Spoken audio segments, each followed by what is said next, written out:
महेश्वर की राजवाड़ा परिसर में देवी अहिल्याबाई गैलरी का लोकार्पण प्रिंस रिचर्ड होलकर व यशवंत राव होलकर ने किया। यह गैलरी पुण्यश्लोक देवी अहिल्याबाई होलकर के जीवन और विरासत को समर्पित है। अहिल्या देवी के त्रिशताब्दी वर्ष के अवसर पर इसे पर्यटकों और श्रद्धालुओं के लिए खोला गया है, जिसका उद्देश्य उनके भक्ति, लोक सेवा, दूरदर्शी नेतृत्व और करुणा से प्रेरित अद्वितीय जीवन की गहन झलक प्रदान करना है। खासगी ट्रस्ट द्वारा स्थापित इस गैलरी का डिजाइन वास्तु विशारद हिमांशु दुर्वडकर और सुमित जेठानी ने किया है। इसके अनुसंधान में होलकर कल्चरल सेंटर की धनश्री लुंगे और मदार चौधरी का सहयोग रहा। साथ ही इतिहासकार राव भाव लांडे और डॉक्टर वैशाली बालाजी वाले ने भी योगदान दिया। यह परियोजना खासगी देवी अहिल्याबाई होलकर चैरिटेबल ट्रस्ट और अहिल्या फोर्ट हेरिटेज होटल के वित्तीय सहयोग से साकार हुई है। मराठा राजवाड़ा की पारंपरिक वास्तुकला में स्थापित यह गैलरी उस युग के वातावरण को जीवंत करती है। दालान में पद्मश्री भालू मोंडे द्वारा रचित हाथ से बनी और रंगी गई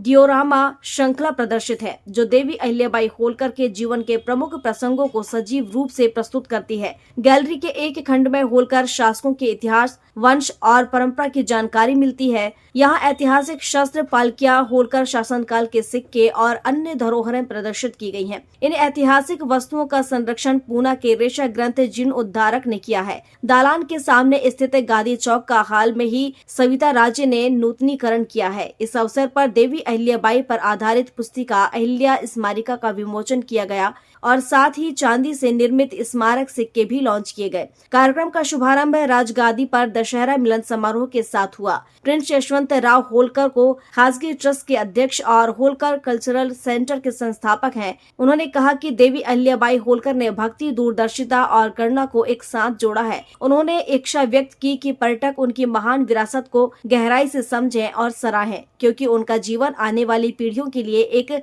चिरस्थायी प्रेरणा है। प्रिंस यशवंत राव होलकर ने बताया कि इस शुभ अवसर पर एक कम्युनिटी मेडल कमेटी बनाई गई है। 300 ग्राम और 30 ग्राम चांदी के मेडल तथा छोटे कॉपर मेडल तैयार किए जाएंगे, जिनकी बिक्री होने से पूरी आय देवी अहिल्याबाई ज्योति स्कूल की बच्चियों की शिक्षा में समर्थन के लिए समर्पित की जाएगी। इस अवसर पर Prince Richard Holkar, IT manager अलंकार सोनी, हेरिटेज मैनेजर मंदार चौधरी और कन्वर्सेशन आर्किटेक्ट धनश्री लुंगे भी मौजूद रहे।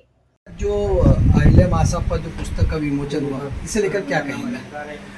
ये अहिल्या स्मारिका का प्रकाशन 1970 से शुरू हुआ और उसके बाद ये कंटिन्यूस चलता रहा। बीच में 1-2 साल का गैप भी हुआ, पर ये कंटिन्यूएशन में 1995 तक चला। उसके बाद से आज तक ये प्रकाशन किसी कारणों से नहीं हो पाया, पर अब ये विशेषांक के रूप में प्रकाशित हो रहा है और जिसे मुझे बड़ी प्रसन्नता है कहते हुए कि इस प्रकाशन में अहिल्याबाई के जीवन से संबंधित बहुत सी ऐतिहासिक और प्रामाणिक बातें इसमें मिलेंगी पाठकों को, क्योंकि जो ये कोई कहानी जैसी किताब नहीं है।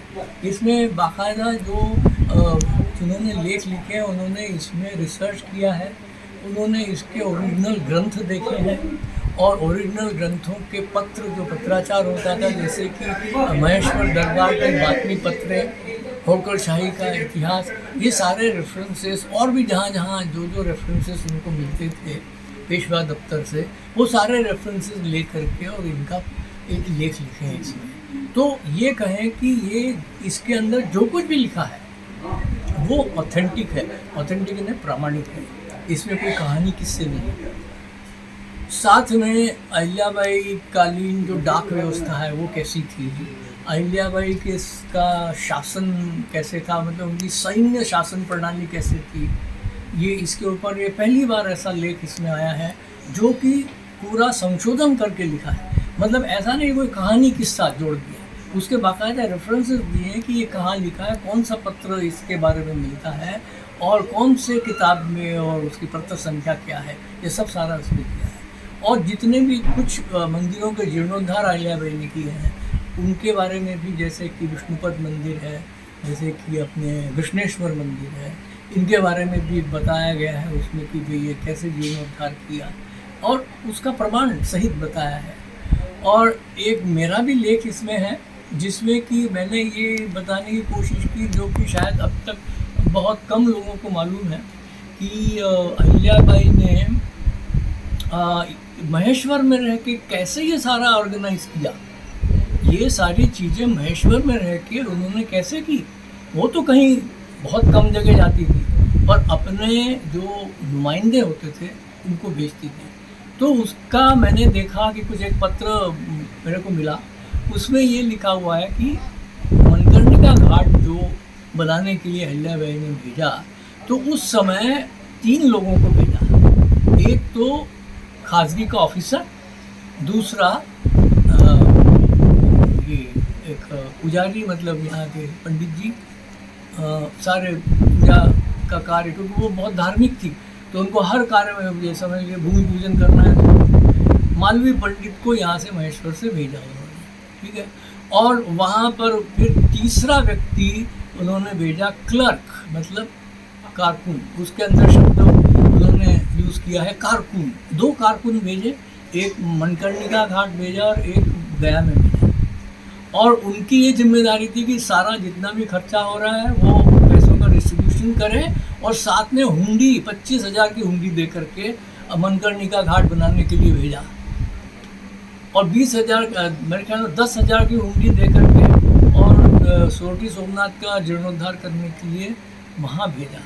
तो ये व्यवस्था उन्होंने उस समय की थी, जिससे कि वो वहाँ पर, अब देखो ये जो खासगी का कारोबारी है, उसको कारोबारी कहा जाता है, खासगी का जो ऑफिसर, उसने जब उसको वहाँ भेजा तो वो वहाँ पर सारी व्यवस्था को, जब तक वो काम पूरा नहीं हो जाता वो वहीं रहेगा, परिवार के साथ भेजा, मतलब अकेले नहीं भेजा उसको भेजा किसके साथ, परिवार के साथ, उनकी फैमिली भी उनके साथ गई, ताकि वो वहाँ पे रहे जितने 1 साल 2 साल, और वहाँ रह करके और ये सारा क्रियान्वित करा। तो ऐसे कुछ जो है अहिल्याबाई से जीवन से संबंध में ऐसे कुछ तथ्य उजागर हुए रिसर्च करने के बाद। क्या नाम है? डॉक्टर विजय राजोपाध्याय, राजगुरु होलकर राजभवन। महेश्वर से राकेश शर्मा की रिपोर्ट।